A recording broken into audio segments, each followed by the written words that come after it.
Does Kiana Docherty hate fat people? This literally exists as a core right now. And honestly, it's a little bit surreal to me because I spent 90 to 95% of my life obese. So I wonder, does this creator hate fat people? Is it true? We're going to talk about that.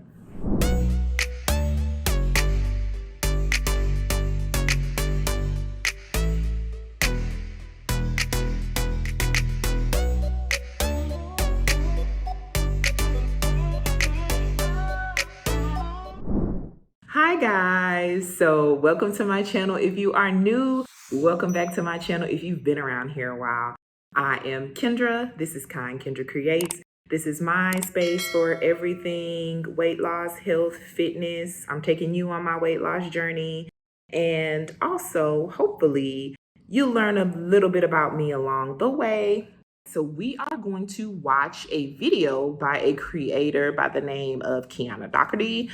She has a channel, and let me tell you, she does these kind of like documentary style, kind of informative, kind of like more than just like commentary and talking in front of a camera, like way more than that. Like she has some great videos that I've watched. Like my favorite videos, of course, has been like the toxic world of Tess Holliday and the fat acceptance or fat activism. I think that's like her most popular video. And she talks about like the whole movement, everything, and how it's affecting people and stuff like that.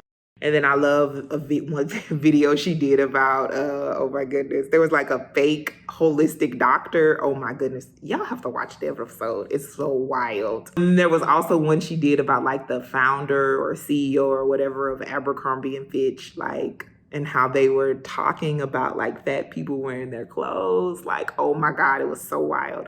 So check her videos out. And she was accused of hating fat people. Yeah, someone who was like formerly fat herself. Yeah. So that's what it's come to on the internet, and that is what we're going to talk about today. And of course, I won't be showing the whole video. It'll just be like little snippets that stuck out to me and everything. So yeah, we're going to talk about it. All right, let's get started. I gained a little bit of weight during COVID, but even at my thinnest, I would never consider myself to be like a thin person because it just has not been my life experience whatsoever. All right, so I think she makes an interesting point, and I hear people that have lost like a large amount of weight talk about this, and it might be along the lines of maybe a little bit of body dysmorphia, that they feel that they are still a larger bodied person even though they've lost a lot of weight. So I think that the psychological effects of being overweight or obese or a larger body person the majority of your life, I don't think that you can get rid of that. Like, I don't think that you can get rid of the effects of your weight. Like, you know firsthand how this feels. You've experienced a lot of things because it, like, that just doesn't disappear just because you lose weight. So I kind of feel like people saying she doesn't like fat people, like, that's just so weird to me, especially if you've been fat before. Like, but anyways, we'll talk about the next one. I remember another time I was at a barbecue sitting next to this guy that I really liked, and he was looking at me. He was looking at me for an extended period of time, like in the eye, like kind of like I thought in a flirty way. And I was like, "Oh, like what? What is it?" And he was like, "You're really fat." And yeah, I was crushed, obviously. Another time when I was even younger, I was like 8 or 9 or something. I went to the park wearing this like tight blue leggings and t-shirt combo, and my mom told me specifically don't wear that to the park, and I did. And there were some like slightly older boys, and they like followed me around the park calling me Rosie O'Donnell, which is like the most 90s fat joke of all time. But yeah. Oh my goodness. Her experiences were horrible. And I think if you grew up like as the fat kid, you probably have a million experiences of your own. I can vividly remember being tormented and teased incessantly throughout the years growing up of being called fat. And so many fat jokes like Big Mama and just all kind of stupid stuff. Like, it really shaped who I am because of the torture and the torment and things like that. And I think that's why I'm so like hell bent on finally trying to like lose weight for good, because I want to know how it feels to like be a normal sized person and live in like a normal sized body and just, I don't know, like not have to worry about or experience the things that being this size or being this weight has caused me to live. Like, I want to know how it feels on the other side, you know? So maybe one day I can experience that. And maybe one day everyone can experience not being harassed or not being bullied or not being demeaned or called derogatory names because of their size or because of some other kind of flaw or imperfection or because of something stupid or whatever it may be or whatever it feels as though people will pick on you for. Maybe one day, maybe one day people will stop being so damn mean. Let's go to the next one. Anyway, at the same time, I do get why this question exists. I've now made a bunch of videos declaring that obesity is in fact unhealthy and bashing the fat acceptance movement in a world where a growing group of people truly believes that obesity is not unhealthy, that your weight does not pose a risk to your health. Like, there are people right now fighting to end obesity research because they think that it's mean. And that includes people fighting against childhood obesity. Like, I wish that this was just a fringe concept, but seriously, people are starting to think that your body weight accounts for nothing when it comes to your health. So this one is tough. This is very tough to even think about, to even conceptualize. I think that a lot of people are in denial about the effects of obesity. I really do. I really think people are in denial. I think that people only think of the world from their point of view. They only account for their narrow perspective of the world. And just because you are not experiencing any problems, that does not mean that you will never have health problems. Just because you are having the time of your life being overweight or obese, that does not mean that everyone else is having the time of their lives being overweight or obese. Like, I felt like my size was never really a real issue. As an adult, of course, as a teen and as a child, it was an issue because, it was the norm to be thin or to have a smaller body. But as I got older, I got used to my body and it just was what it was. And of course, I didn't really start having health issues until I got up to being nearly 400 pounds. And of course, I was older then as well, too. And I don't think that that's what people think about. I don't think that they think about that this affects people differently. And I really hate that people have the belief that, we're out here just living our lives or living in our bodies and we're doing no one any harm. That is fine. But if you are sending the message to other people that this doesn't affect anyone's health, that this is not a big deal, that it's not an issue, that you're fighting against obesity research, I think that's where the problem comes in at. Because I think it's very important for people to live a healthy lifestyle. And I think it will, just lengthen your lives and you're able to move around better and you're able to be active and get out more. And I find that to be so very important now that I have a child. I couldn't imagine being nearly 400 pounds and having my child that I have now. Like, I couldn't be able to keep up with him. Like, I couldn't be able to run around with him and play with him in the park and do things with him and be active. I just couldn't do it. So no matter how you feel about fat people, overweight people, obese people, like, it does do harm to a lot of people. It does. It just does. And I kind of feel like it's my duty to talk about it. Obesity has negatively impacted me personally. I have an online voice. I think fat acceptance is harmful. It leads to self-victimization, set of limiting beliefs, and worsening health. I'm glad that she brought up this point. I wholeheartedly believe that a lot of people use their voice and they use their platform for things that will ultimately benefit them. But I feel like what she's doing is she's benefiting others. She's telling her story. She's talking about the research that she's done. She's talking about the things that she's been through. She's talking about the science behind the choices that we make, the psychology behind the choices that we make, the ways that we can change our behavior.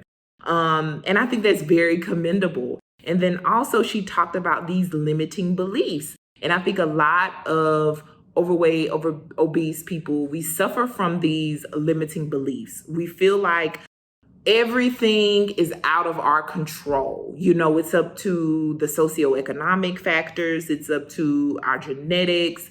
You know, like, I can't help it. This is just how things are.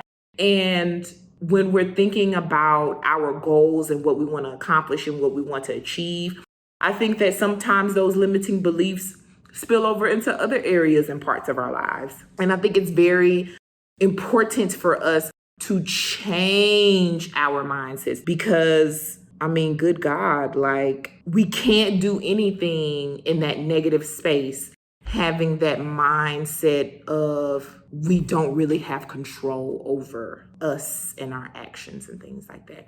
So I think she brought up some very good points about that. I think if you're obese and you're happy, that's your choice and you are entitled to it. And it is extremely difficult to change. Yeah, I don't feel that it's my business to tell you that you need to lose weight. I really, really like that she brought this part up in regards to body autonomy. Basically, she's saying that if you want to be obese, that's your business. Do that.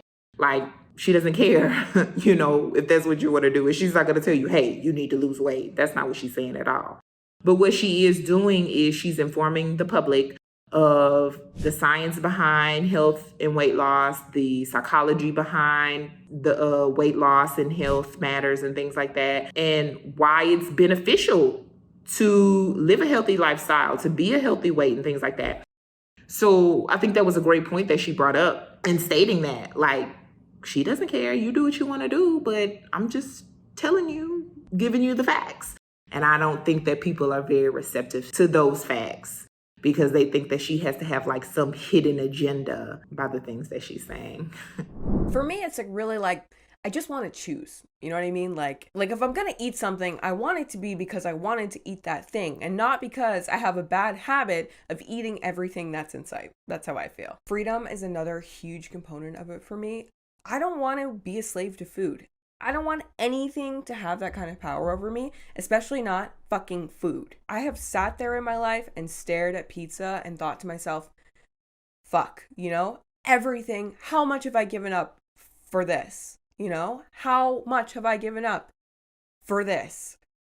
And then still gone and ate the pizza. Like, what? That is messed up. And not being able to conquer something so vital, it truly just makes you feel hopeless. Every single year, I would set the same goal. Lose weight. And every single year, I would fail. Actually, not only would I fail, I would just get fatter. It's such a mind to fail and fail and fail at the same thing over and over and over again. I really like that she shared this story. And people that don't struggle with food issues, they can't relate to that feeling. They can't relate to that powerless feeling that they have when it comes to food. How basically food is more important than anything in their lives, you know, and people that don't struggle with food issues, they can't see that. And I mean, I've said it before that I'm tired of food having this power over me. Like, I want to get my power back. Like, I don't want to be a slave to food and letting it control my life and letting it consume me and my thoughts and my actions. And then in turn, it affect my health, which then affects my life and my ability to live my life to the best potential that I can. And it really is devastating for you to not be able to have a certain relationship with food, like I guess a normal relationship. I don't know. And have this relationship that makes everything else so difficult in your life. Like trying to get it together and you can't get it together. Like trying to lose weight and it just doesn't happen. It just can't happen. Being successful in multiple areas of your life and never being successful in this area of your life. Yeah. Oh, I felt all of that. And I just don't think people can really grasp it and they can really understand it because they've never had to deal with that.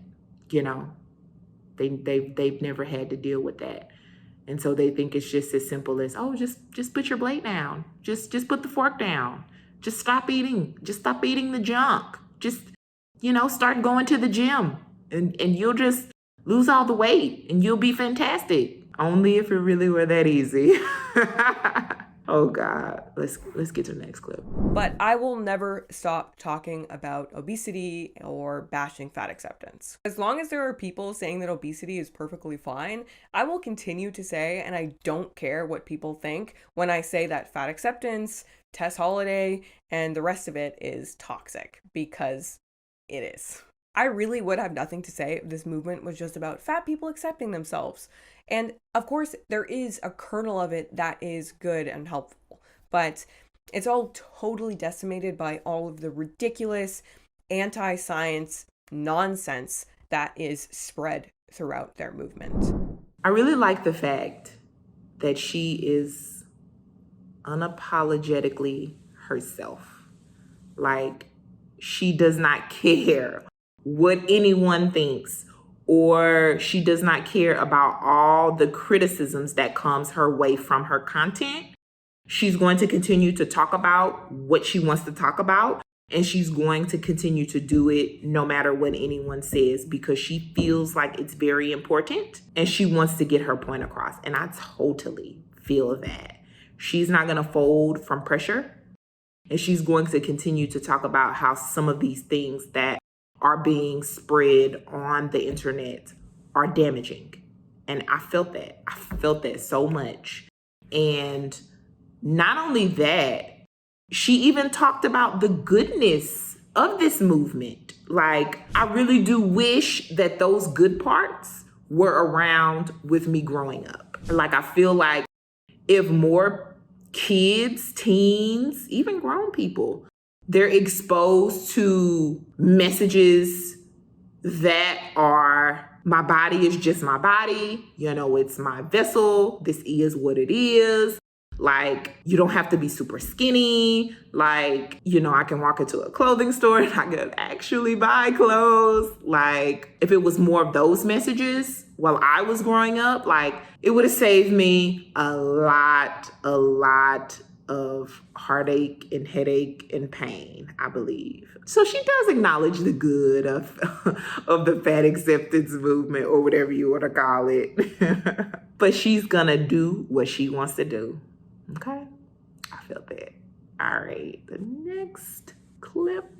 To it, I've totally transformed my relationship with food, and not to toot my own horn, but lately I've really been teaching myself how much change is possible, and really how much of my own issues were kind of in my head, I think. I really liked how she summed it all up in the end, and she just said, like, change is possible. Like, and she's living proof of that. Like, you don't have to continue living your life like you're currently living it. Like, you can change what you're doing now. You can change your behaviors, and those changes in behaviors lead to ultimately long-term sustainable changes that can directly affect the trajectory of your life. And she just talks about, like, she has improved herself, and she realizes, like, not only is change possible, but a lot of change is possible. Like, you can see that your whole entire life is changing just by making small strides towards this one big goal. I love it. So what's my consensus? Well, I don't think this woman hates fat people. I don't think that at all. What I think she does is, I think that she tells the truth and tells it like it is. She comes with facts. She has done a lot of research and she disseminates those facts and that research. And, people don't want to hear that. That's pretty much what it is. So, you guys, if you like this video, go ahead and give it a thumbs up.